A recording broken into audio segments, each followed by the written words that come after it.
పూర్తి వివరాలు చూసే ముందు మా ఛానల్ ని సబ్స్క్రైబ్ చేయడం మర్చిపోకండి. శ్రీ గురుభ్యో నమః. శ్రీ మహాసరస్వత్యై నమః. ఓం నమః శివాయ. నారాయణ శాస్త్రి ఆస్ట్రాలజీ ఛానల్ వీక్షిస్తున్నటువంటి ప్రేక్షక మహాశీలకు స్వాగతం, సుస్వాగతం. ఈరోజు మనము 2025వ సంవత్సరం ఫిబ్రవరి నెల 1వ తేదీ నుంచి 15వ తేదీ వరకు కన్యా రాశిలో జన్మించినటువంటి వారికి ఏ విధంగా ఉందో తెలుసుకుందాం. కన్యా రాశి వారికి ప్రస్తుతం జరుగుతున్నటువంటి గ్రహస్థితి ఆల్ టైమ్ బెస్ట్ అని చెప్పాలి. ఎక్కడా కూడా ప్రతికూలతలు అనేటటువంటివి కన్యా రాశి వారికి లేవు. అనేక రకాలైనటువంటి శుభయోగాలు ఉన్నాయి. ఒక 20% మాత్రము ఉద్యోగపరమైనటువంటి విషయాలలో ఇబ్బందులు ఉన్నాయి. అవి ఏ విధంగా తెలుసుకుందాం. ప్రధానంగా కన్యా రాశికి రాశ్యాధిపతి అయినటువంటి బుధుడు రాశికి పంచమ స్థానంలో సంచరిస్తున్నాడు. రవితో కలిసి సంచరిస్తున్నాడు. పంచమ స్థానంలో రవి బుధ గ్రహాల యొక్క కలయిక బుధాదిత్య యోగాన్ని కలిగిస్తుంది. అంటే విద్యార్థులకు అపారమైనటువంటి జ్ఞానాన్ని కలిగిస్తుంది. ఉన్నత విద్య కోసం ప్రయత్నించేటటువంటి వారికి విద్యా అవకాశాలు మెరుగవుతూ ఉంటాయి. ద్వితీయ స్థానాధిపతి మరియు భాగ్యస్థానాధిపతి అయినటువంటి శుక్రుడు మీ జన్మరాశికి సప్తమ స్థానంలో 7th హౌస్లో రాహుతో కలిసి సంచరిస్తున్నాడు. అది శుక్రుడికి ఉచ్చ స్థానం కూడా. ఇక్కడ ధనాధిపతి అయినటువంటి శుక్రుడు సప్తమ స్థానంలో ఎగ్జాల్టేషన్లో సంచరించేటప్పుడు ఆర్థికంగా బ్రహ్మాండమైనటువంటి అనుకూలత కలుగుతుంది. వ్యాపారం చేసేటటువంటి వారికి వ్యాపారం బాగా పెరుగుతుంది. అంటే వ్యాపారపరమైనటువంటి లాభాలు కూడా కలుగుతాయి. అన్నింటికంటే ముఖ్యంగా కుటుంబపరమైనటువంటి విషయాలలో అత్యంత శ్రద్ధ చూపిస్తారు. అంటే మెయిన్ ప్రయారిటీ ఫ్యామిలీకి, కుటుంబానికి ఇస్తారు. కాబట్టి కుటుంబ వాతావరణం అత్యంత ఆనందకరంగా, సంతోషకరంగా మారుతుంది అని చెప్పాలి. అలానే తృతీయ స్థానాధిపతి అయినటువంటి మరియు అష్టమాధిపతి అయినటువంటి కుజుడు దశమ స్థానంలో వక్రంలో సంచరిస్తున్నాడు. కుజ వీక్షణం కూడా డైరెక్ట్గా మీ జన్మరాశి మీదనే ఉంటుంది. కుజుడు సహజంగా అగ్రెసివ్ ప్లానెట్. పైగా కన్యారాశికి కుజుడు యోగకారకుడు కాదు కూడా. అష్టమాధిపత్యం చేత పాపత్వం వస్తుంది. అలా దశమ స్థానంలో ఉండి మీ జన్మరాశిని చూస్తున్నప్పుడు ఏం జరుగుతుందంటే, చేసేటటువంటి ఉద్యోగ విషయాలలో అసలు సమస్యలేమీ లేవు, ప్రశాంతంగా జీవితం సాగుతుంది అనుకున్నటువంటి చోట ఊహించినటువంటి విధంగా సమస్యలు కలుగుతూ ఉంటాయి. నిరుద్యోగులుగా ఉన్నటువంటి వారు చేసే ప్రయత్నాలు కూడా దాదాపుగా దగ్గర దాకా వచ్చినట్టు ఆగిపోతూ ఉంటాయి. ఒక మాటలో చెప్పాలంటే అదృష్టం తలుపు తడుతుంది, తలుపు తీసేలోపే దూరంగా వెళ్ళిపోయింది అనేటటువంటి భావన కూడా కలుగుతుంది.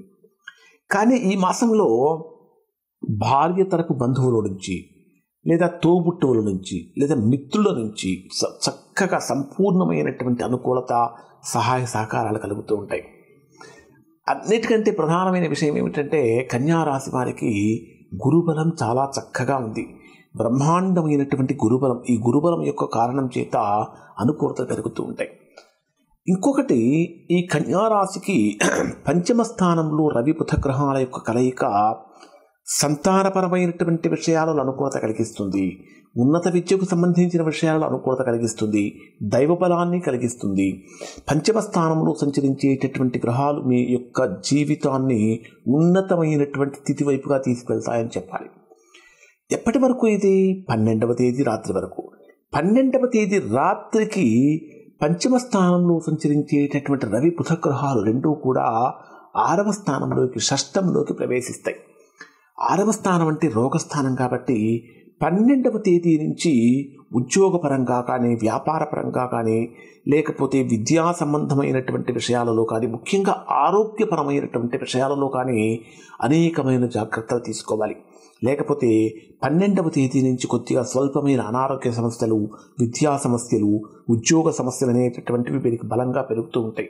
ఊహించినటువంటి పరిణామాలు ఉద్యోగాల్లో కలిగే అవకాశం కూడా ఉంటుంది.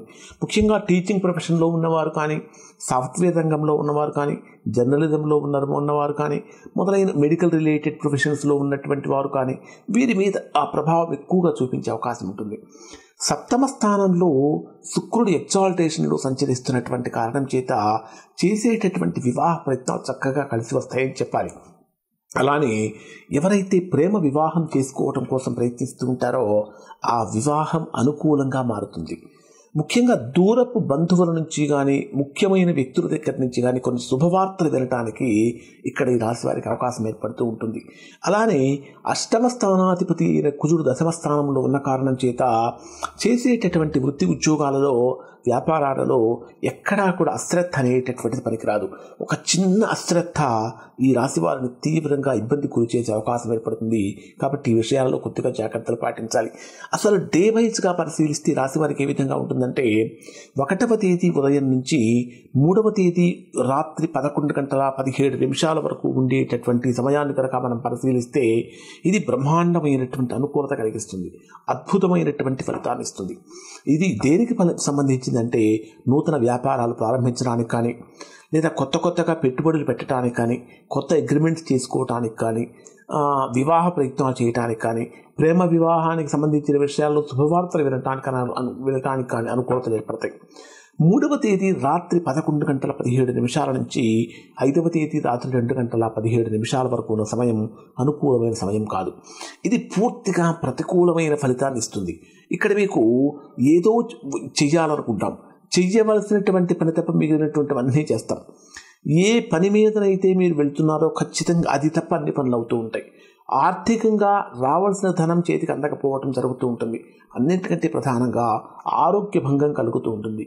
ఇన్వెస్ట్మెంట్స్ చేసేటటువంటి వారు ఈ రోజుల్లో కనుక చేసినట్లయితే లాభం కన్నా కూడా నష్టం యొక్క తీవ్రత పెరిగి కొంచెం మానసికమైనటువంటి ఆందోళనకు గురయ్యే అవకాశాలు ఏర్పడుతూ ఉంటాయి. కాబట్టి 3వ తేదీ నుంచి 5వ తేదీ మధ్యలో అత్యంత జాగ్రత్తగా ఉండవలసినటువంటి రోజులు అని చెప్పాలి. ఇక 5వ తేదీ రాత్రి 2:17 నుంచి 8వ తేదీ ఉదయం 6:23 మధ్యలో ఉండేటటువంటి సమయం ఇది బ్రహ్మాండమైనటువంటి యోగాన్ని ఇస్తుంది. కారణం ఏమిటంటే 9వ స్థానంలో గురుడు సంచరిస్తూ ఉంటాడు. ఆ 9వ స్థానంలో చంద్రుడు కూడా వస్తాడు. చంద్రుడికి అది వృషభ రాశి ఎగ్జాల్టేషన్ ఉచ్చస్థానం అవుతుంది. గురు చంద్రగ్రహాల యొక్క కలయికతో గజకేసరి యోగం ఏర్పడుతుంది. ఈ యోగం ఈ రాశి వారికి అఖండమైనటువంటి ఐశ్వర్యాన్ని ప్రసాదిస్తుంది. ఇక్కడ చేసేటటువంటి ఏ పనైనా సరే అక్షయంగా మారుతుంది. అక్షయం అంటే నాశనం లేనిది. అంటే ఏ పని మొదలుపెట్టినా సరే దిగ్విజయంగా సక్సెస్ఫుల్గా ముందుకు వెళ్ళగలుగుతారు. 8వ తేదీ ఉదయం 6:23 నుంచి 10వ తేదీ మధ్యాహ్నం 12 వరకు ఉద్యోగపరమైనటువంటి విషయాలలో, వ్యాపారపరమైనటువంటి విషయాలలో కొన్ని జాగ్రత్తలు పాటించండి. నూతన ప్రయత్నాలు ఇక్కడ మీకు బాగా కలిసి వస్తాయని చెప్పాలి. కొత్తగా చేసేటటువంటి ఏ ప్రయత్నమైనా సరే కలిసి వస్తుంది. నిరుద్యోగులుగా ఉన్నటువంటి వారు ఇక్కడ శుభవార్తలు వినడానికి అవకాశం ఏర్పడుతూ ఉంటుంది. 10వ తేదీ మధ్యాహ్నం 12 నుంచి 12వ తేదీ రాత్రి 7:40 వరకు ఉండే సమయం కూడా ఇది చాలా గొప్ప ఆనందాన్ని, లాభాన్ని కలిగిస్తుంది. ఊహించినటువంటి విధంగా లాభాలు కలుగుతూ ఉంటాయి. ఎవరి సహాయం అయితే మీరు పొందాలనుకుంటున్నారో వారే మీకు ఎదురుగా వచ్చి సహాయం చేసే అవకాశం ఏర్పడుతూ ఉంటుంది. అనేక రకాలైనటువంటి అనుకూలతలు పెరుగుతూ ఉంటాయి. 12వ తేదీ రాత్రి నుంచి 15వ తేదీ రాత్రి వరకు ఉండే సమయం అంతా కూడా పూర్తిగా ప్రతికూలమైనటువంటి ఫలితాన్ని, అధికమైనటువంటి ఖర్చులను, అనారోగ్య సమస్యలను కలిగిస్తుంది. ఇవి కన్యారాశి వారికి సంబంధించినటువంటి ఫలితాలు. ఇప్పుడు చెప్పినటువంటి గొప్ప ఫలితాలు కన్యారాశిలో అందరికీ వర్తిస్తాయి. మీది కన్యారాశి అయినప్పటికీ ఈ గొప్ప ఫలితాలు కనుక మీరు పొందలేకపోతున్నారు అంటే దానికి కారణం ఏమై ఉంటుందంటే మీ వ్యక్తిగత జాతకంలో జరుగుతున్నటువంటి మహర్దశలు కానీ అంతర్దశలు కానీ దోషయుక్తంగా కనుక ఉన్నట్లయితే అటువంటి సందర్భంలో మీరు గొప్ప ఫలితాన్ని పొందలేరు. అటువంటి సందర్భంలో ఒకసారి మీరు మీ వ్యక్తిగత జాతకాన్ని విశ్లేషణ చేయించుకొని దోషం ఎక్కడుందో తెలుసుకొని దోష నివారణ చేయించుకుంటే సత్ఫలితాన్ని పొందుతారు. ఇవి కన్యారాశికి సంబంధించిన ఫలితాలు. శుభం.